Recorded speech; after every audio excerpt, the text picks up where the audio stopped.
네, 오늘은 온전한 믿음이라는 제목으로 이 구원과 행함, 칭의와 성화에 대해서 좀 말씀을 드리려고 합니다. 참 중요한 주제라고 생각하고 또 이 시대의 교회에 정말 꼭 바른 이해가 필요한 내용이라고 저는 생각을 합니다. 제가 여러분 정도 나이 때 한 20대 중후반이었는데요. 신앙에 대해서 그리고 특별히 교회에 대해서 좀 이렇게 회의적이고 비판적이었던 때가 있었어요. 되게 그때는 그렇게 생각했어요. 당시 제가 다니던 교회에 분쟁이 발생해가지고 교회가 분열되고 서로 다투고 이러는 과정 가운데 저는 이제 그 당시에 여러분 나이였는데 교회에서 막 다툼이 있고 뭐 제가 다툼이라고 좀 순화해서 표현을 하는 거예요. 그런 일들이 있는 것을 이제 제가 보게 되니까 굉장히 마음에 시험이 들고 교회에 대해서 회의적이 되더라고요. 이런 비슷한 일들로 사실 이 시대 교회, 크리스찬 이런 이 시대 교회가 신뢰를 많이 잃어가고 있어요. 그리고 실제로 많은 청년들이 교회를 그때 제가 신앙생활 할 때도 그런 일 때문에 교회를 떠났고 사실 지금도 우리 청년들이 교회를 떠나고 있고 복음을 전하는 것이 참 어려워진 시대가 됐어요. 너무 안타까운 일이에요. 근데 여러분 이런 때일수록 우리가 바르게 알고 바르게 믿고 우리가 바르게 살아야 돼요. 그렇죠? 그래서 이 칭의와 성화 이 부분이 정말 중요해요. 온전한 복음, 온전한 믿음은 복음에 합당한 삶의 열매를 반드시 맺게 되어 있어요. 그래서 이게 칭의와 성화가 여러분 칭의라는 거는 의롭다 칭함 받는 것이고요. 성화라는 거는 거룩하게 되어지는 건데 이게 분리되지 않고 하나예요. 그래서 이 온전한 복음과 온전한 믿음이 참 이 시대에 바르게 이해하고 이 온전한 믿음을 갖는 것이 정말 중요해요. 오늘 야고보서가 그 말씀을 하고 있는데요. 우리 본문 말씀을 먼저 한번 함께 읽겠습니다. 야고보서 2장 20절에서 26절 말씀 한 절씩 교독하도록 하겠습니다. 아 허탄한 사람아, 행함이 없는 믿음이 헛것인 줄을 알고자 하느냐?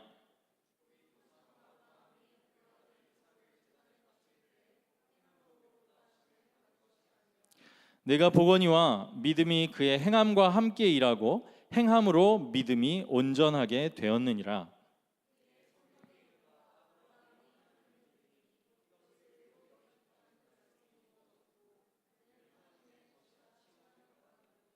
이로보건대 사람이 행함으로 의롭다 하심을 받고 믿음으로만은 아니니라.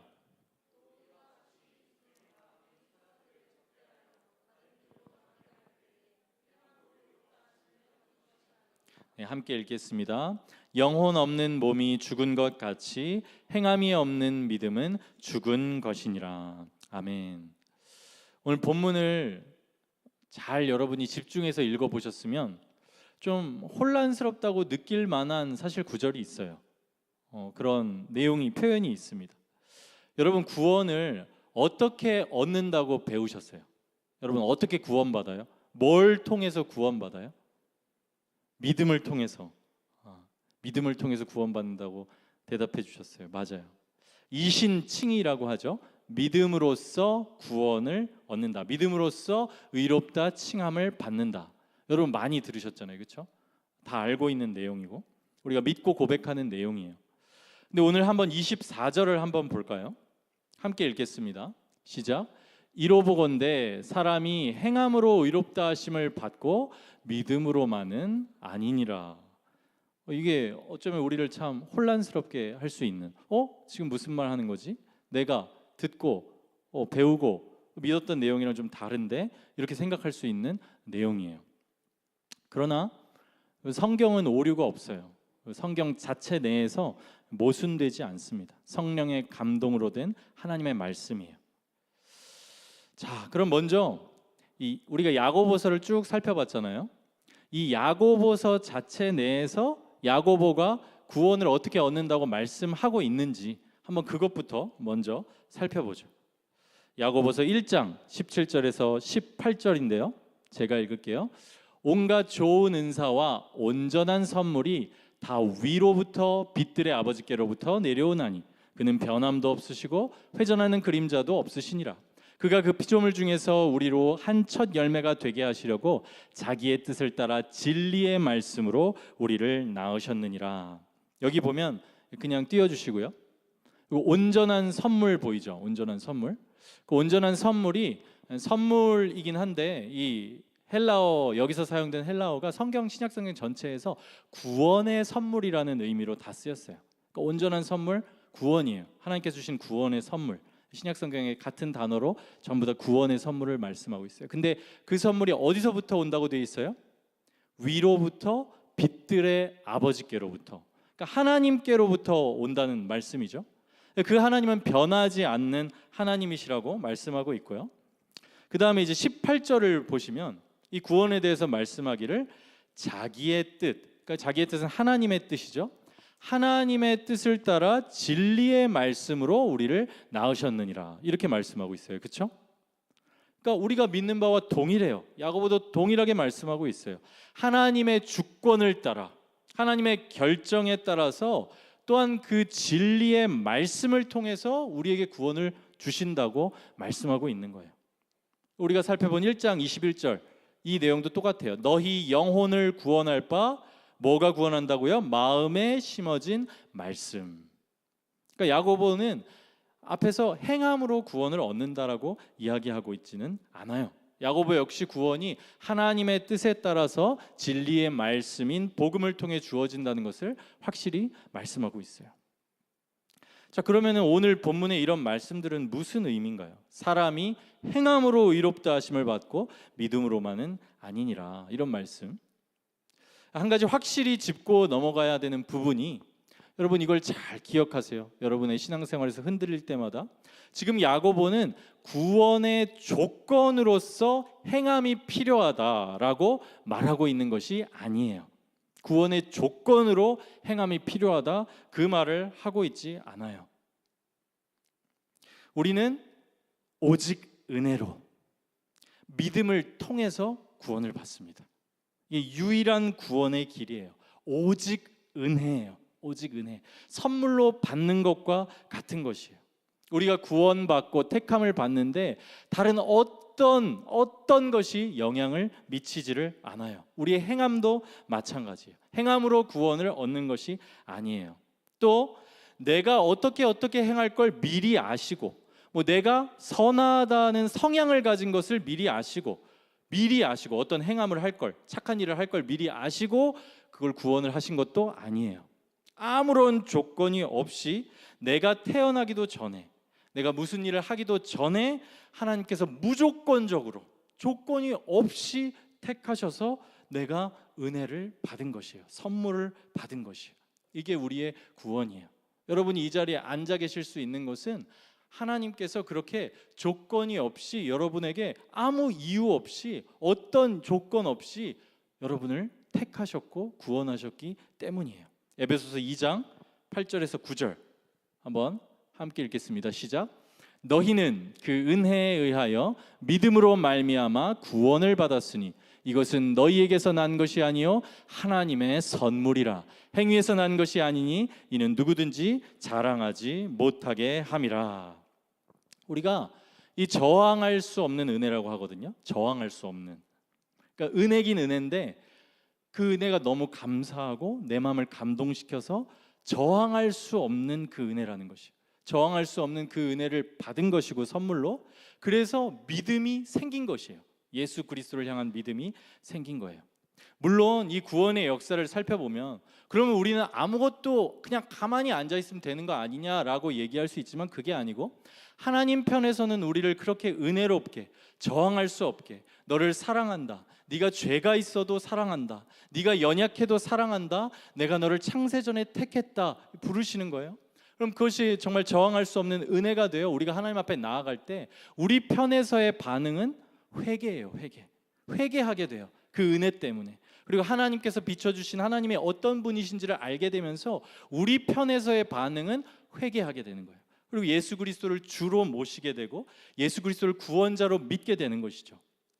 그렇지만 그 회개마저도 여러분 은혜가 없으면 불가능하다는 것을 여러분 기억하시기 바랍니다. 그러니까 은혜 위에 다 있는 거예요. 여러분 회개를 하면서 살아가시죠? 이 회개라는 것은 우리가 딱 한 번 하는 것이 아니라 인생에서 신자의 전생에 걸쳐서 하는 것이 회개예요. 근데 그 회개인데 우리가 정말 회개할 수 있는 이유가 여러분 뭐예요? 여러분 물론 회개에는 하나님의 엄위하신 말씀이 있죠. 참 그 채찍같이 넘겨지는 징계 같은 것들이 있죠. 그렇지만 그것만으로 우리가 회개하게 되지 않아요. 하나님의 사랑이 있어서 우리가 회개할 수 있어요. 예수님께서 우리의 죄를 대신하여 죽으셨다는 그 사랑과 긍휼이 있기 때문에 우리가 아버지 품으로 또한 돌아갈 수 있는 것이에요. 그 사랑으로 우리를 부르고 계시기 때문에 우리가 회개의 자리로 나아갈 수가 있어요. 이렇게 우리 은혜라는 거예요. 우리의 모든 구원뿐 아니라 회개, 신앙생활이 은혜 위에 있다는 거예요. 이 흔들리지 않는 기초 가운데 여러분이 반드시 거해야 돼요. 이렇게 은혜 안에 거하면요, 자랑할 게 없어요. 뭘 자랑할 게 있어요? 우리가 모든 것이 다 정말 그 은혜 때문이라면. 그리고 두려워할 필요도 없어요. 하나님을 두려워할 필요도 없어요. 자랑하면서 교만할 필요도 없고 하나님을 두려워하면서 낙심에 빠질 이유도 없는 것이 은혜이기 때문에 이 은혜를 여러분 확실히 붙드시기 바라요. 여러분 신앙생활에. 자, 그렇다면 이 오직 은혜를 우리가 확실히 하는 가운데 야고보가 강조하고 있는 게 지금 뭔지 한번 볼게요. 야고보는 구원의 조건으로서 행함에 대해서 말하고 있는 것이 아니라 참된 구원이 있을 때 반드시 나타나게 되는 삶의 변화에 대해서 지금 말씀하고 있는 거예요. 이 초점이 다른 것이에요.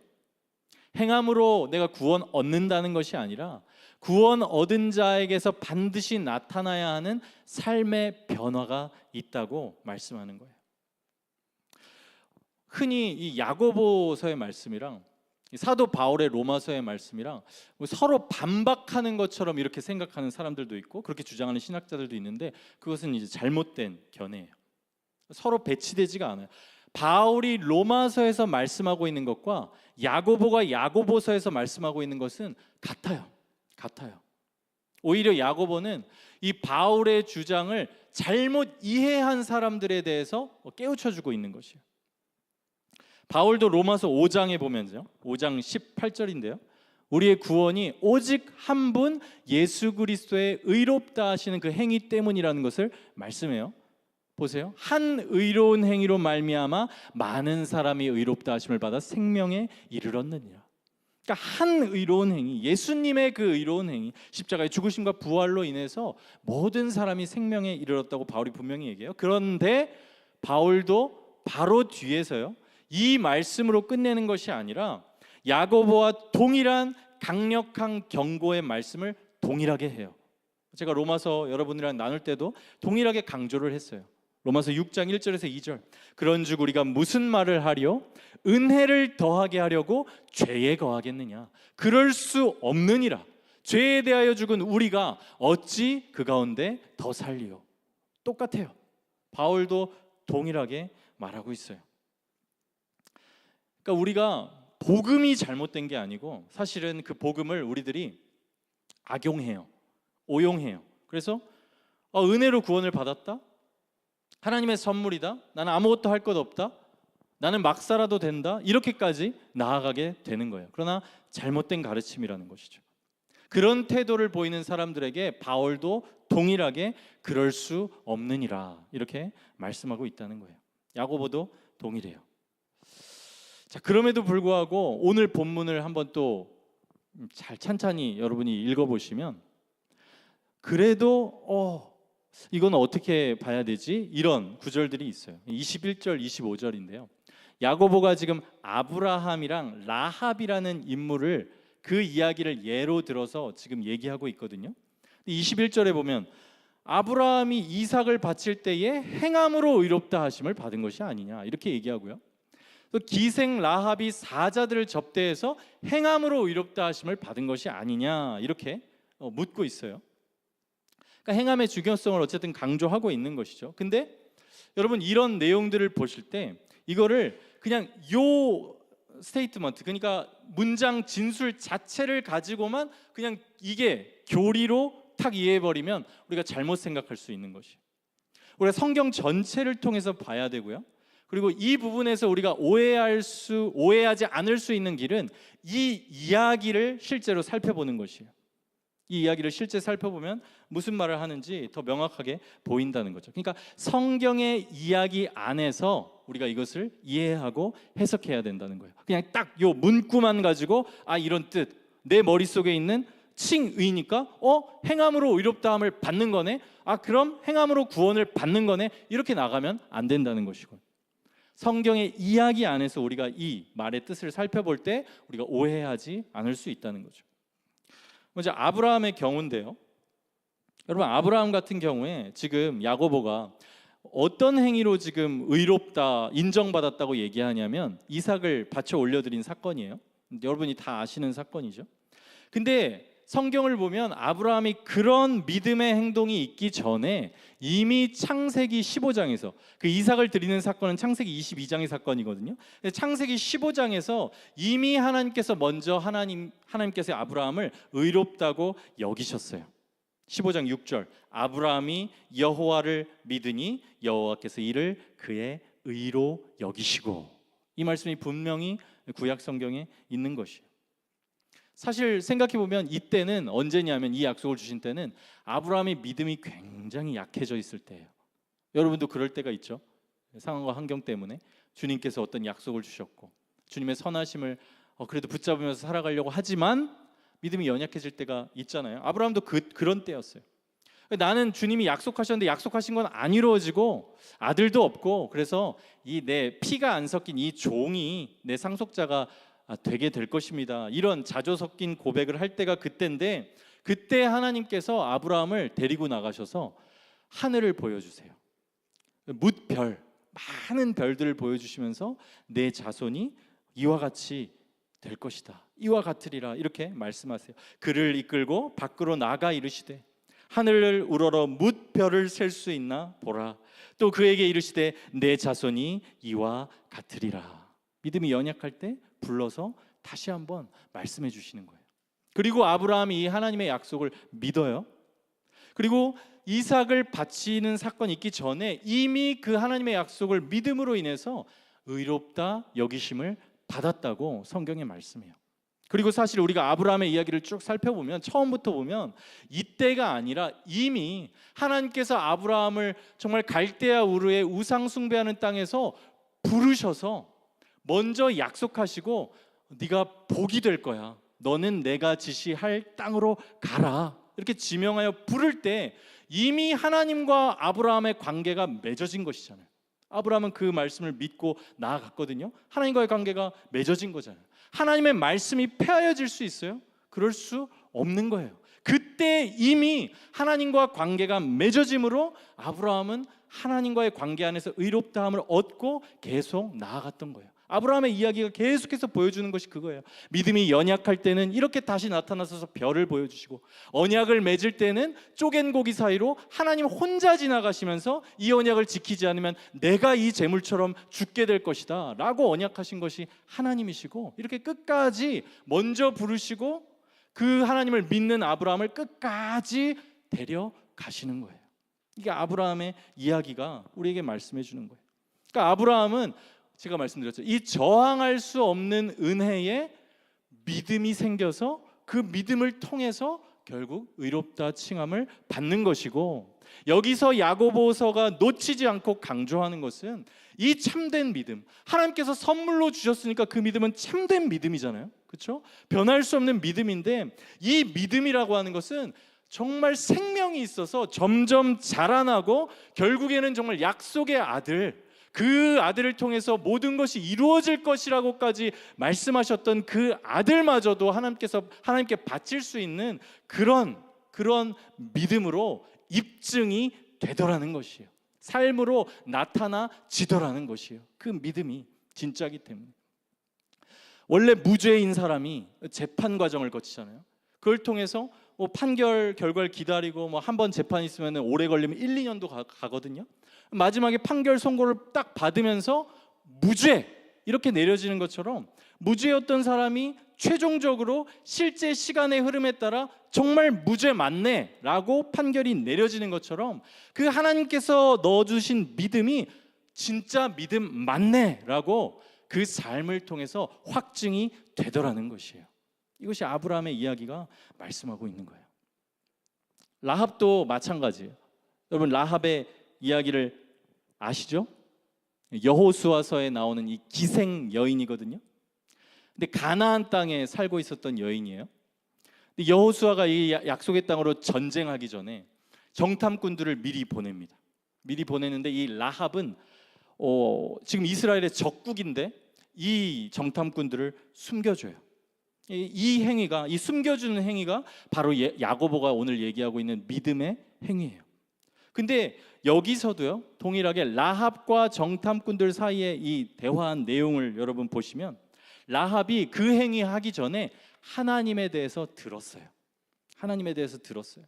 하나님께서 애굽에서 홍해를 가르신 일을 들었고, 요단강 건너편에 많은 족속들을, 이스라엘 백성들을 이기게 하신 것을 들었고, 구원하시고 홍해를 가르신 그 모든 일들을 들은 것이에요. 그냥 들은 것이 아니라 그 일을 통해서 이 라합에게는 믿음이 생겼던 거예요. 믿음이. 그래서 이렇게 고백해요. 라합이 정탐꾼들에게, 너희의 하나님 여호와는 위로는 하늘에서도 아래로는 땅에서도 하나님이시니라. 로마서 10장 17절에서 이렇게 말씀하거든요. 믿음은 들음에서 나고 들음은 그리스도의 말씀으로 말미암았느니라. 바로 이 일이 라합에게 이루어진 일인 거예요. 하나님의 그 구속 역사가 들려지면서 하나님이란 분이 계시구나, 신이 있구나, 근데 그분은 참 신이시구나, 이것을 알고 믿게 된 거예요. 그리고 나서 보여진 행위가 정말 그 하나님을 믿기 때문에 자신이 살고 가족들이 살기 위해서 이 정탐꾼들을 선대하고 하나님을 믿으며 이제 평생 살고 이스라엘 백성들에게 가서 평생 살기로 결정을 한 것이에요. 이것이 그 후에 나오는 믿음의 행위예요. 자, 이렇게 아브라함과 라합의 이야기를 보면 여러분 혼란스럽지가 않을 것이에요. 하나님께서는 항상 먼저 부르세요. 복음을 전하세요. 먼저 약속하세요. 은혜를 주시는 것이에요. 그리고 이 저항할 수 없는 은혜로 우리는 하나님을 믿게 되고, 그리고 그렇게 하나님과의 관계가 맺어졌을 때 이미 하나님께서는 우리를 의롭다 칭함을 하시는 거예요. 여러분, 이것을 기억하세요. 그러나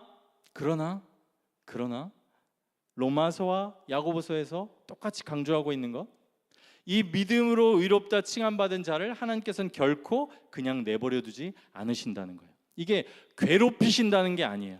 그렇게 하나님을 보지 마세요. 하나님이 여러분을 괴롭히신다는 것이 아니고 그 은혜를 통해서 계속해서 힘을 주시고 바른 길로 가게 하시고 주님이 기뻐하시는 길로 가게 하신다는 거예요.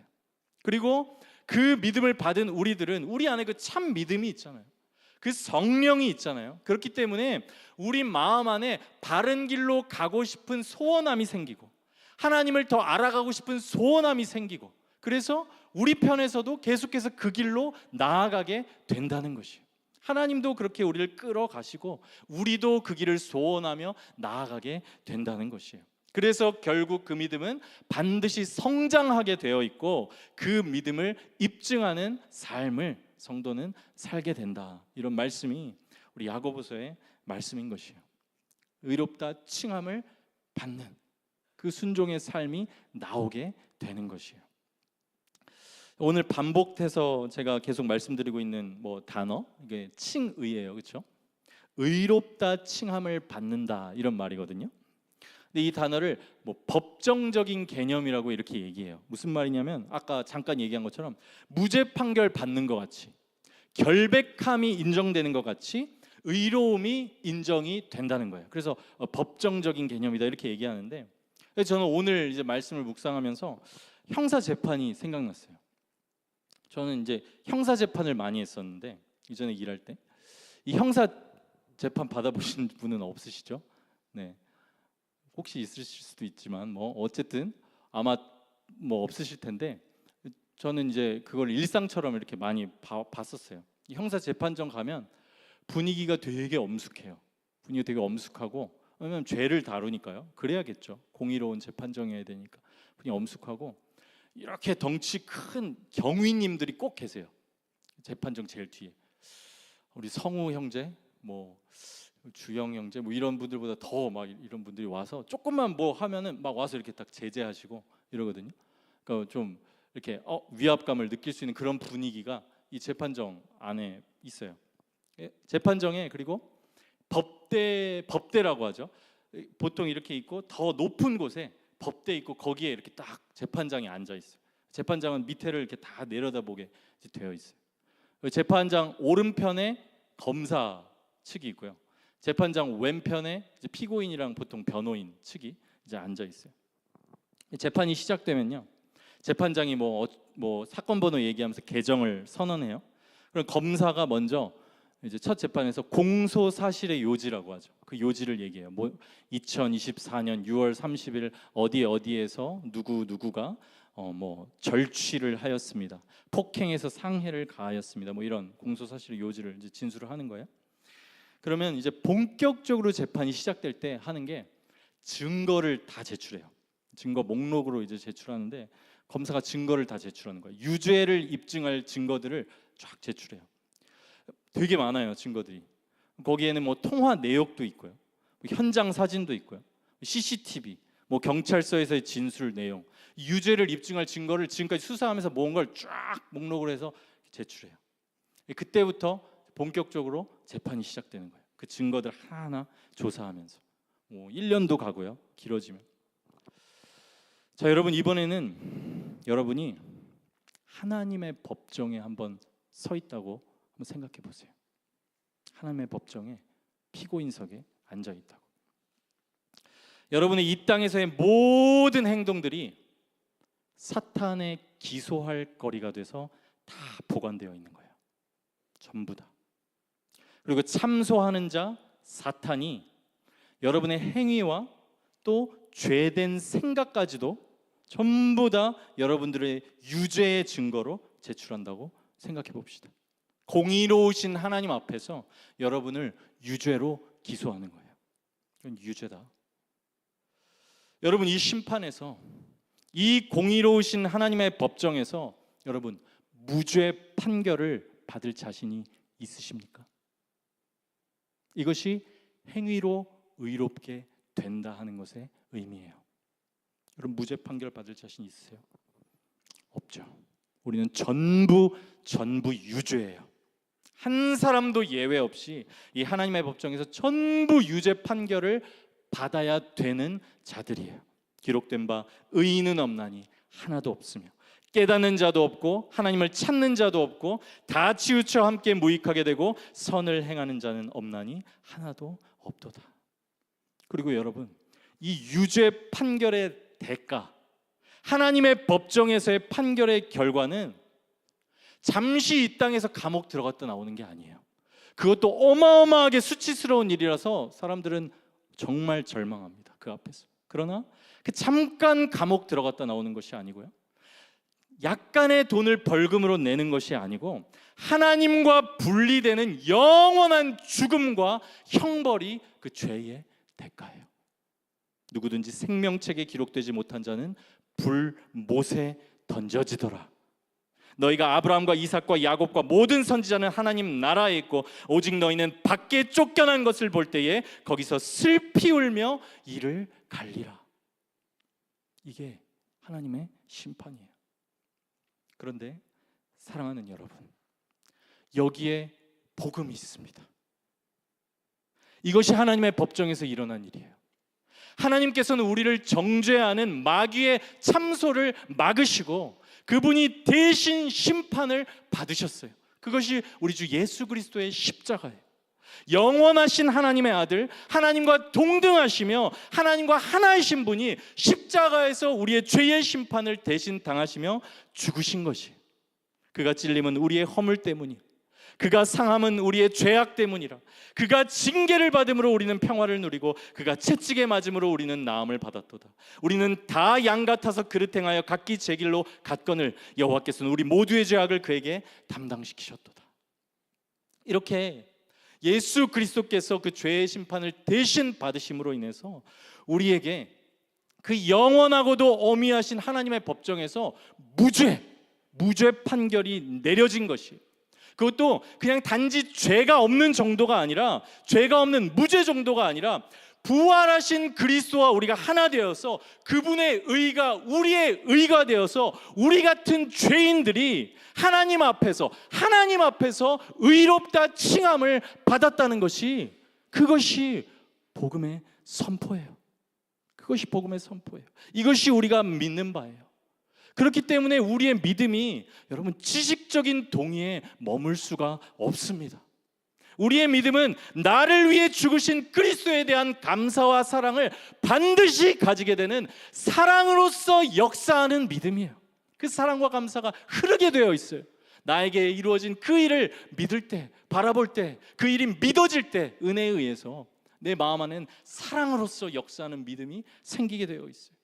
내가 그리스도와 함께 십자가에 못 박혔나니 그런즉 이제는 내가 사는 것이 아니요 오직 내 안에 그리스도께서 사시는 것이라. 이제 내가 육체 가운데 사는 것은 나를 사랑하사 나를 위하여 자기 자신을 버리신 하나님의 아들을 믿는 믿음 안에서 사는 것이라. 이 믿음이요, 사랑으로서 역사하는 믿음. 그리고 여러분, 야고보서가 지금 삶에 대해서 얘기하잖아요. 의롭다 칭함을 결국 받는다고 얘기하잖아요. 그러니까 여기서부터 하나님의 법정에서의 무죄 판결에서부터 우리의 삶은 시작되는 거예요. 우리가 기소를 당해서 끝내 유죄로 입증돼서 심판받아 형벌로 떨어지는 그 흐름이 아니라, 먼저 하나님께서 하나님의 법정에서 우리 같은 죄인들을 의롭다 칭하시고 시작하시는 거예요. 너는 의롭다. 너의 죄를 위한 모든 대가를 내가 치렀다. 내가 너를 정말 거룩하게 의롭게 만들 것이다. 내가 너의 하나님이다. 거기서부터 시작되는 거예요. 순서가 거꾸로 해요. 여러분, 이렇게 우리가 믿는 믿음이라는 것, 사랑으로서 역사하는 믿음이고 그리스도와 연합하는 믿음이며 그리스도께서 성령으로 내 안에 거하신다는 것을 믿는 믿음이에요. 이 믿음을 가진 삶이 어떠하겠어요? 여러분, 그리스도의 십자가와 하나 되었는데, 물론 우리가 때때로 죄에 넘어질 수 있습니다. 낙심과 염려와 불안이 우리 가운데 있습니다. 그러나 어떻게 그 삶이 평생 죄의 종로를 타는 삶을 살 수 있겠어요? 그리스도의 십자가와 연합된 삶, 그리스도의 부활과 연합되었는데 어떻게 그 삶이 평생 무기력과 생명 없는 상태에서 살아가게 되겠느냐는 것이에요. 부침을 겪지만 아브라함처럼 그때마다 하나님께서 붙드시고 그때마다 내 안에 그리스도와 연합된 성령이 내 안에 있기 때문에 다시 일어서는 것이에요. 그럴 수 없느니라 하는 삶이 나타나는 것이에요. 그렇게 이 온전한 믿음을 가진 인생은 먼저 의롭다 칭하신 그 의로움이 실제 삶 속에서 실제로 이제 그 사랑으로서 역사하는 믿음 가운데 이루어지는 삶이 되는 것이에요. 그러니까 결국 칭의와 성화는 분리되는 것이 아니라 하나인 거예요. 이것이 어떤 각도에서 보느냐에 따라서 보석에 빛나는 면이 다르고 색깔이 다르듯이 다르게 보일 수 있지만, 칭의와 성화는 예수 그리스도를 통해서 받는 선물로 받는 구원의 하나예요. 칭의와 성화는 분리될 수가 없어요. 이것이 저는 이런 가르침들이, 우리가 이런 가르침들을 온전히 믿어야 하고 또 회복되어야 할 복음의 진리라고 생각을 해요.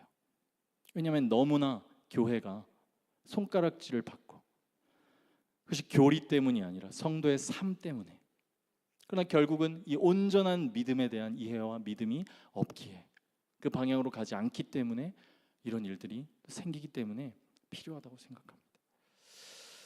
말씀을 마무리합니다. 여러분, 예수 그리스도를 믿으십니까? 그렇다면 이 감당치 못할 선언을 여러분 믿으세요. 이 감당치 못할 선언을 믿으세요. 여러분은 의인이에요. 여러분이 때로 넘어집니다. 우리가 때론 넘어집니다. 연약합니다. 그러나 하나님께서 여러분을 의인이라고 부르십니다. 이것을 마음에 새기세요. 우리가 완전히 거룩하게 되었기 때문이 아니라 주님께서 먼저 나를 부르셨고 죗값을 이미 치르셨고 그 은혜로 진정한 그 의를 향하여 빚어갈 것이고 하나님은 약속한 것을 이루시는 분이시기 때문에 그분의 신실함 때문에 여러분은 의로운 자예요.